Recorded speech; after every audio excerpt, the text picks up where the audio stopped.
নমস্কার। কেমন আছেন সবাই? আশা করছি সবাই সুস্থ আছেন, ভালো আছেন। আমি চৈতি। আমার এই নতুন ভিডিওতে আপনাদের সবাইকে স্বাগতম। কানাডাতে আমরা দুইজনে এসেছি বেশ অনেক মাসই হলো, কিন্তু আজকেই প্রথম সুযোগ হলো মন্দিরে আসার। বেশ অনেক দিন ধরেই ভাবছিলাম যে এখানকার কোনো একটা মন্দিরে ঘুরতে যাব। এমনিতেই তো এই দেশে হিন্দু মন্দিরের সংখ্যা তুলনামূলকভাবে খুবই কম, ফলে ইচ্ছে হলেই যে পাশের কোনো মন্দিরে গিয়ে ঘুরে আসবো সেটা তো সম্ভব হয় না। প্রায় 4-5 দিন টাইম লেগেছে এই মন্দিরে আসার প্ল্যান করতে আমাদের। কারণটা হচ্ছে ওই যে ছুটির দিন বার করে গুগল ম্যাপে খুঁজে রাস্তাঘাট বার করে তারপর ট্রান্সপোর্টের কি ব্যবস্থা সেই সমস্ত জিনিস দেখে শুনে তারপরেই এখানে আসতে হয়েছে। তো এবারে জুতো খুলে এখন মন্দিরের ভেতরে প্রবেশ করছি। এই মন্দিরের ভেতরে প্রবেশ করা মাত্রই আমার মনটা যেন একটা অদ্ভুত আনন্দে ভরে উঠেছিল। কারণ যেন মনে হচ্ছিল শত দূরত্ব পেরিয়ে এক টুকরো নিজের দেশকে ছুঁয়ে ফেললাম। এই দেশে আসার পর এই প্রথম ঠাকুরের আরাধনা চোখের সামনে দেখলাম। কারণ এখানে তো আগেই বললাম মন্দিরের সংখ্যা খুবই কম, সেই জন্য আর সুযোগই হয়ে ওঠেনি ঠাকুরের আরাধনা এখানে দেখার। ও আচ্ছা আচ্ছা, একটা কথা তো আপনাদেরকে জানানোই হয়নি। এই মন্দিরের নাম হলো শ্রী শিবা সত্যনারায়ণা স্বামী টেম্পল। টেম্পলের নাম আর ঠাকুরের রূপ দেখে হয়তো আপনারা বুঝেই গেছেন এই মন্দিরটিতে আসলে দক্ষিণ ভারতীয় রীতিতে পুজো পাঠ ও আচার পালন করা হয়। এই মন্দিরটি বিশেষভাবে শিব ও সত্যনারায়ণ ভগবানের উপাসনার জন্যই পরিচিত।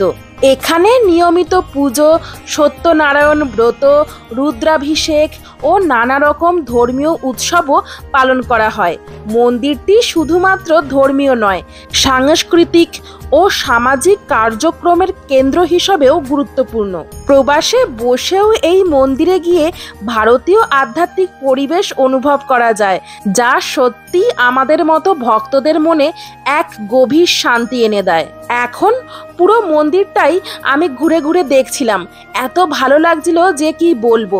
সমস্ত ঠাকুরের রূপ দেখে তো আমি পুরোই মুগ্ধ। এত সুন্দর করে সাজানো গোছানো দেবদেবীদের দেখে মনে হচ্ছিল যেন আমার চোখের সামনে আসল দেবদেবীরাই বসে আছেন। এখানে দক্ষিণ ভারতীয় রীতিতেই পুজো চলছিল, কিন্তু আমি আমার প্রার্থনা জানাচ্ছিলাম মন থেকে। ভাষা বা রীতি আলাদা হলেও ঠাকুর তো সবারই এক। বিশ্বাসের যে কোনো সীমানা নেই। এই মন্দিরে এসে আরো একবার তা গভীরভাবে অনুভব করলাম। কানাডার এই ব্যস্ত জীবনযাত্রার মাঝেও এই মন্দিরে যেন এক শান্তির ঠিকানা মেলে। 1991 সালে প্রতিষ্ঠিত এই মন্দিরটি শুধু পূজার স্থানই নয়, দক্ষিণ ভারতীয় সংস্কৃতির স্পন্দন। মন্দিরটি শিব ঠাকুরের মন্দির হলেও এখানে সত্যনারায়ণ ব্রতের বিশেষ মাহাত্ম্য আছে। ভক্তরা এখানে আসেন নানা ভাষা নানা প্রেক্ষাপট থেকে, কিন্তু প্রার্থনার ভাষা সবারই এক, মনের ভক্তি। ধূপ মন্ত্র আর ঘণ্টার ধ্বনিতে গড়ে ওঠে এক আত্মিক পরিবেশ। শুধু ধর্ম নয়, এই মন্দির আমাদের শিকড়ের সঙ্গে যুক্ত রাখে। দেশ থেকে হাজার হাজার মাইল দূরে দাঁড়িয়ে একটা বাড়ির অনুভব করায়। আমরা যখন এই মন্দিরে এসে পৌঁছালাম তখন ঘড়িতে সময় বেজেছিল ওই সন্ধে 7টার মতো। আর আমি তো আগেই বলেছি এখানে এখন সন্ধেবেলাতেও দিনের বেলার মতোই আলো থাকে। তার ওপর আজকে আবার দেখলাম এই সন্ধেবেলাতেও বাইরে বেশ ভালোই রোদ, বেশ ভালোই ওয়েদার। রোদের তাপও বেশ প্রখরই, তাই এখন এই ওয়েদারে বিকেলবেলায় এদিক ওদিক একটু ঘুরতে বেরোতে বেশ ভালোই লাগে। আর যেহেতু আমরা সন্ধ্যাবেলায় এসেছিলাম তাই এসে দেখলাম এখানে সন্ধ্যা আরতি হচ্ছে, আর সন্ধ্যা আরতি দেখার জন্য বেশ লাইনে পড়েছিল। একটু পরে আপনাদেরকে সেটা দেখাচ্ছি। তার আগে মন্দিরের ভেতরে দেবদেবীদের সিংহাসনে দেবদেবীরা কিভাবে বসে আছেন সেই দৃশ্য একবার আপনাদেরকে দেখিয়ে নিই। মন্দিরের ভেতরে একদম মাঝখানে এইরকম ভাবে 4টে সিংহাসন ছিল, আর 4টে সিংহাসনে 4 রকম দেবদেবীর মূর্তি বসানো ছিল। তার মধ্যে এই যে প্রথমেই ছিল দেবাদিদেব মহাদেব, আর তার পাশের সিংহাসনে যে দেবদেবীরা বসেছিলেন তার মূর্তির সঙ্গে আমি খুব একটা পরিচিত নই, কারণ এটা আগেই বললাম দক্ষিণ ভারতীয় মন্দির। তবে প্রত্যেক সিংহাসনের ওপরেই যে ঠাকুরের যে সিংহাসন সেই ঠাকুরের নাম লেখা ছিল।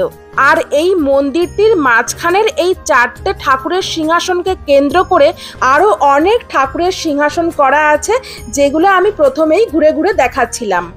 আর একদম মন্দিরের মাঝখানেই একটা ঘটের মধ্যে নারকেল বসিয়ে তার সামনে গণেশ ঠাকুরের মূর্তি বসিয়ে একটা পুজো করা হচ্ছিল।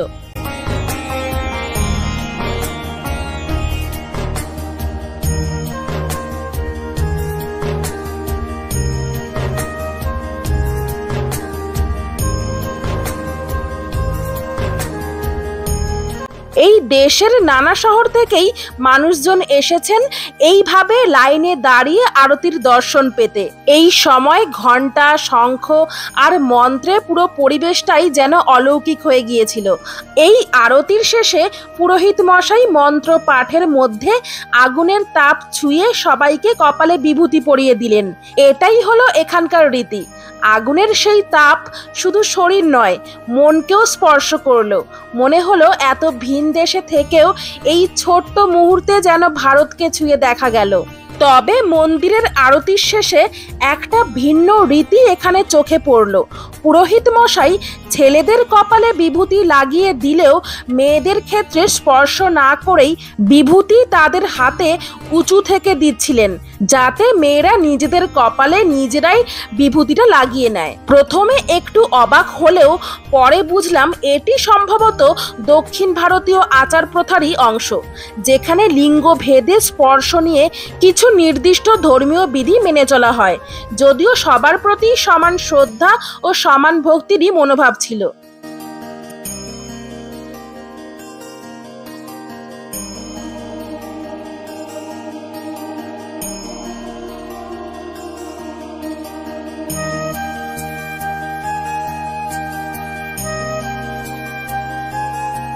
আরতি শেষ হওয়ার পর সবাই দেখছিলাম যে মন্দিরের মধ্যেই খানিকক্ষণ বসে নিয়ে তারপর প্রসাদ খেয়ে বাইরে বার হচ্ছিল। আমিও তাই জন্য মন্দিরের ভেতর বসে পড়লাম। বড়দের মুখেও আমি শুনেছি যে মন্দিরে আসলে খানিকক্ষণ মন্দিরে বসেই তারপরেই মন্দির থেকে বার হতে হয়। বেশ কিছুক্ষণ মন্দিরের ভেতরে বসে তারপরে প্রসাদ নিয়ে বাইরে বার হলাম। এই যে এই কার্ড রাইসটাই হচ্ছে এখানকার প্রসাদ। প্রসাদ হিসাবে যখন এই ছোট্ট বাটিতে ঠান্ডা এই দই ভাত পেলাম, একটু অবাকই হয়েছিলাম, কারণ আমাদের বাঙালিদের প্রসাদ মানেই মিষ্টি কিছু, কিন্তু এখানে ভিন্ন স্বাদ। পরে জানলাম দক্ষিণ ভারতীয়রা এই দই ভাত খুবই পছন্দ করেন, বিশেষত ঠান্ডা আর হালকা টক স্বাদের জন্য। গরম দিনেও এটি শরীর ঠান্ডা রাখে এবং হজমেও সাহায্য করে। সে প্রসাদ যেমনই হোক, তা তো ভক্তি আর ভালোবাসারই প্রতীক। স্বাদেও তাই একটা আন্তরিকতারই ছোঁয়া মেলে। এই মন্দিরের আরেকটি রুলস হলো, এই যে দেখুন লেখা আছে প্লিজ টাই ইউর হেয়ার। চুল খুলে এই মন্দিরে প্রবেশ করা নিষেধ, কিন্তু আমি তো এই নিয়মটা জানতামই না, কারণ আমি সবসময় যেখানে যাই চুল বাঁধাই থাকে। চুল খুলে আমি সাধারণত কমই রাস্তায় বের হই, কারণ ওই ধুলো বালি চুলে আটকে যায়, সেই জন্য। পরে আমি এই নোটিশটা দেখে লক্ষ্য করলাম যে যেসব মহিলারা এখানে ঢুকেছিলেন তাদের সবারই চুল বাঁধা। আর এইটা হলো ডোনেশন চার্ট। যদি কেউ মন্দিরে কিছু ডোনেট করতে চায় তার জন্য কত কি মূল্য লাগবে সেইগুলো পাশে ওইভাবে ডলার সাইন দিয়ে লেখা আছে। ব্যাস, আমাদের আজকের মতো মন্দির দর্শন হয়ে গেছে। এবারে বাড়ি যাওয়ার পালা। এখন সময় হচ্ছে রাত 8:30। এখনো পর্যন্ত বাইরে কত রোদ, তাই জন্য এখানে গরমকালে রাত করে বাড়ি ফিরলেও রাতকে রাত মনে হয় না। আর বাইরে বেরোনোর সময় দেখছিলাম এখানে অনেক চালের বস্তা ঢাই করে রাখা আছে। এইগুলো সবই এই মন্দিরের জন্য ডোনেট করা হয়েছে।